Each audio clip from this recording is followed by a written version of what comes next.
بسم الله الرحمن الرحيم. عن أبي الدرداء رضي الله تعالى عنه قال قال رسول الله صلى الله تعالى عليه وسلم: أكثر الصلاة علي يوم الجمعة فإنه مشهود تشهده الملائكة. الحدیث رواہ ابن ماجہ۔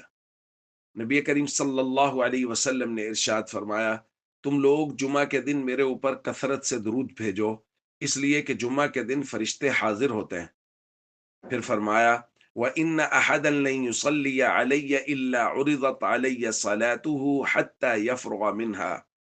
اور جو شخص بھی جمعہ کے دن مجھ پہ درود بھیجتا ہے تو اس کے فارغ ہوتے ہی وہ درود مجھ پر پیش کیا جاتا ہے۔ دوستو، جمعہ والے دن کثرت سے درود پاک پڑھنے کے بہت سے فضائل بیان کیے ہیں، اور نبی کریم صلی اللہ علیہ وسلم نے باقاعدہ اس کی ترغیب بیان فرمائی ہے۔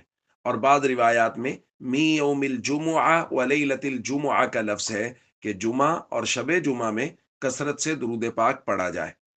اس لیے ہم سب کو چاہیے نبی کریم صلی اللہ علیہ وسلم کے ساتھ اپنا تعلق مضبوط کریں، اور اس کے سب سے بہترین صورت کثرت سے درود پاک پڑھنا ہے۔ عام دنوں میں بھی درود پاک پڑھا جائے، لیکن جمعہ والے دن مطلوب ہے کہ کثرت سے درود پاک پڑھا جائے۔